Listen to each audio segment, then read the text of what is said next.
Thank you for viewing this talk. This is joint work with Moshe Babayev, Michal Feldman, Brennan Lucier, and Inbal Telgam Cohen. Let's start with the classic Bayesian revenue maximization setting. We have one seller, one buyer, and items. The buyer has a value VI for each item I, which is drawn from some distribution Fi.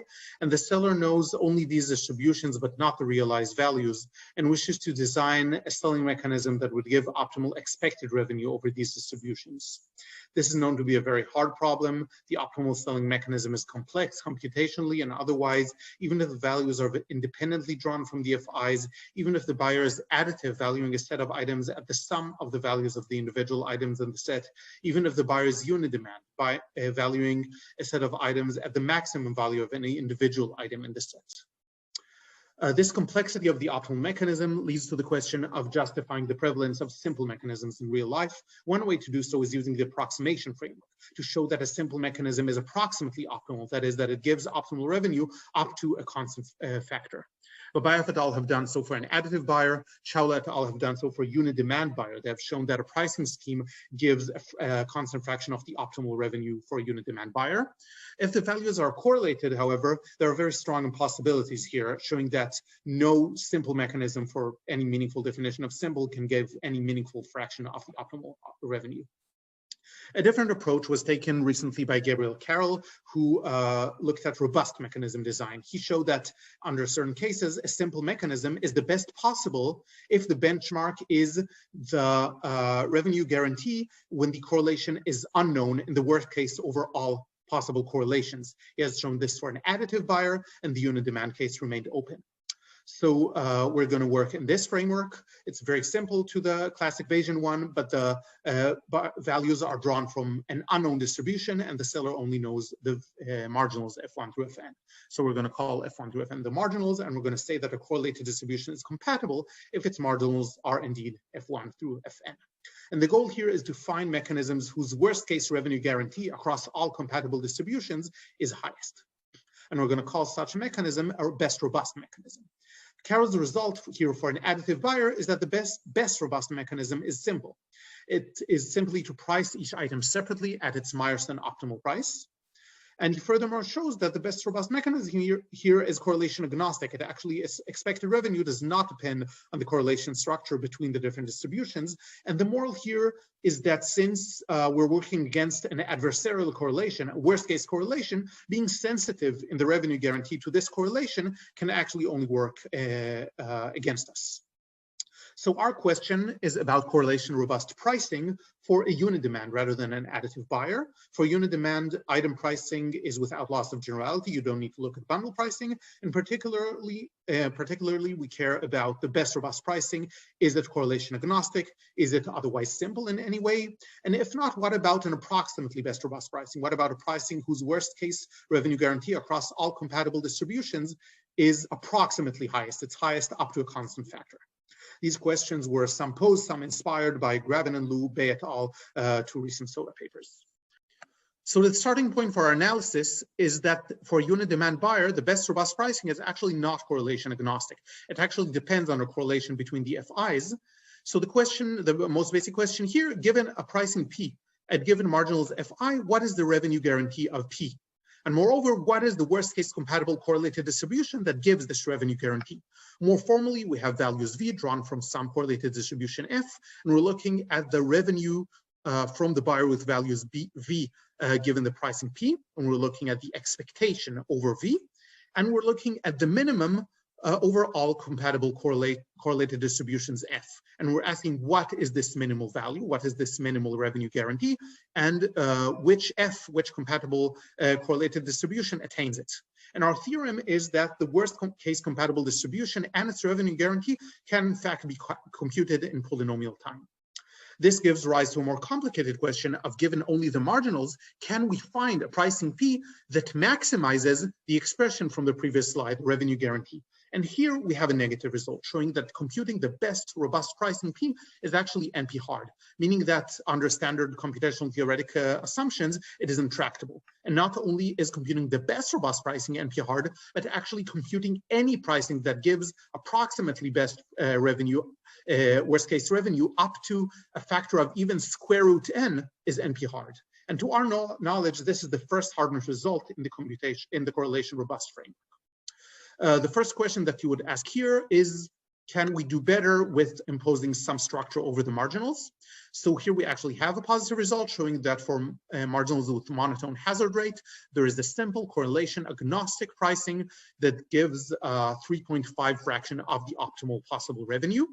It's actually very simple. You look at all the distributions Fi, you find the distribution Fj with the highest median, you price item J at Fj, you take all the other items off the market by pricing them at infinity, and this is our pricing scheme, certainly simple, and it gives these guarantees. What about weaker structure than monotone hazard rate? This we leave open. For regular distributions, can the best robust or approximately best robust pricing be computed in polynomial time? As I said, we leave this open. What we do show that this would require many distinct prices. So it's not just, pricing one item and taking the rest off the market like we did here. The next question would be, what makes unit demand so complex? How come we have such an aesthetic result for an additive buyer and such an impossibility for a unit demand buyer? And we identify the challenge here to be cannibalization, the reduction in the sales of one product as a result of the introduction of another product by the same producer. Let's look at an example. So say that there are two items. The value for one of them is uniformly drawn between 1 and 2. For the other, it's uniformly drawn between 100 and 100.5. And maybe a naive thing would be to price the first item at $1, the second one at $100. Let's look at an example realization. Say that the first item has value $1.50, second item has $100.25. Turns out that for this specific realization and these pricing, item 1 completely cannibalizes item 2.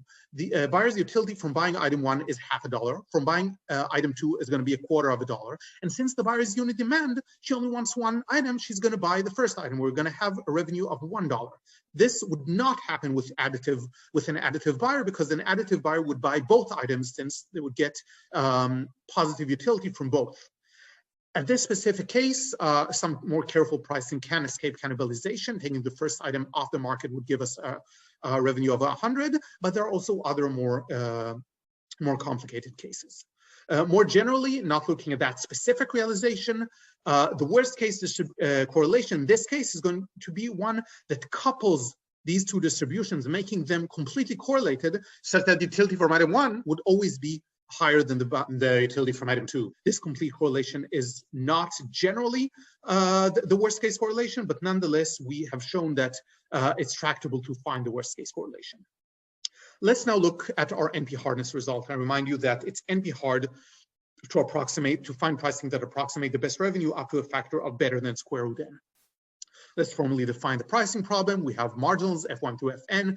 Think of them as distributions on finite support, basically value probability pairs. And the output is pricing. And the benchmark is the optimal revenue guarantee. So Rev PF is the revenue of P, pricing P for a correlated distribution F. We take the infimum over all correlations. That gives us the robust revenue guarantee of P. And the benchmark is the P that gets the highest such revenue guarantee. And our objective is to find P whose revenue guarantee is either hopefully optimal or at the very least approximates the optimal to some meaningful fraction. And the way that we're going to show hardness here is to reduce to the maximum independence set problem. We're going to show that if you can actually, in polynomial time, find pricing that gets at least square root n of the optimal revenue, think of delta as small here, then there is efficient algorithm for, in the independent set case for a given graph, distinguishing between graphs with very low, with very small independent sets and a very high independent sets. And the conclusion is that it's unlikely that a clean characterization for the best robust pricing exists. So let's look at a very high level outline of the proof. So we're given an independent set instance and we wish to convert it into a max min pricing instance. So if there are no edges in the set, we're going to create an item for each vertex in the set. We're going to price them in an exponentially increasing way, but with an exponentially decreasing probabilities. So to each item alone, the expected revenue is going to be $1. And when there are no edges, so for this specific value structure, actually we're going to price at the values, and the robust revenue guarantee is going to be more or less the size of the set. We're going to get $1 of each of these, and no correlation and no change of pricing is going to matter much. So this is the best pricing, and no correlation is going to reduce this guarantee.